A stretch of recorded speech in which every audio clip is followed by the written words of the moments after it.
The air on Echo Prime didn't just carry the scent of rain anymore. It carried the heavy, ozone-thick weight of atmospheric pressure, a lingering ghost of the retaliation. The sky had settled into a bruised cobalt, a deep, aching blue that seemed to press down on the curved roofs of the canyon city. In the wake of the Imperial fleet's fall, the silence was not peaceful. It was a holding of breath. The hero's presence. Oya-7 stood at the edge of the overlook, her silhouette a sharp contrast against the orange twilight. Her afro was no longer sparking with the frantic blue of battle. Now it was a soft, dark nebula, the tight curls woven with microfilaments of silver and copper that hummed at a frequency only she could feel.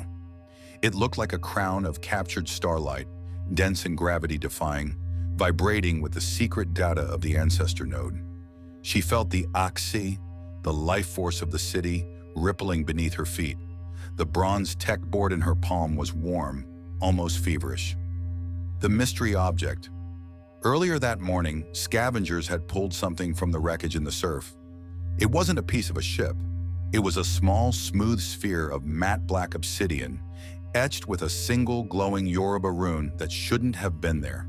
It pulsed with a rhythmic light, a heartbeat that felt eerily familiar. Oya-7 traced the etching with a trembling thumb. It wasn't Imperial tech. It was a memory. The lost love. She closed her eyes, and for a moment, the cobalt sky vanished. She saw Esiosa.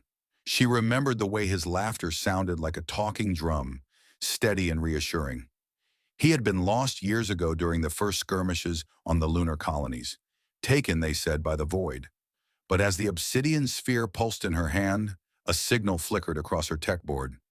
A long-range, low-frequency ping from a derelict Imperial scout ship drifting in the upper atmosphere. It wasn't an SOS. It was a melody, a sequence of notes Esiosa used to hum while they worked the vibranium mines together.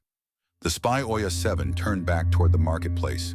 The Space Orcs were busy, their hands rough and capable, rebuilding the defensive grid with a terrifying efficiency. But among the workers, she saw him, a man in the heavy dust-stained robes of a stoneweaver, his face half-shadowed. He was working a tech, but his movements were too fluid, too calculated. He didn't look at the sky with the weary relief of the others.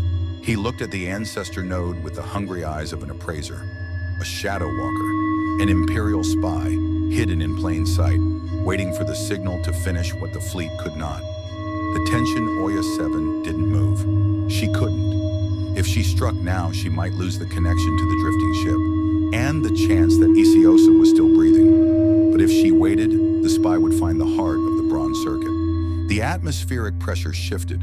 A low rumble of thunder rolled across the canyon, not from the weather, but from the activation of a hidden Imperial cloaking field.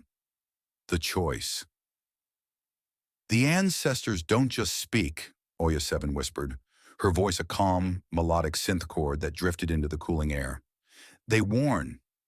She looked from the spy to the sky. The heartbeat in the obsidian sphere was getting faster. The Empire hadn't just come to conquer Earth.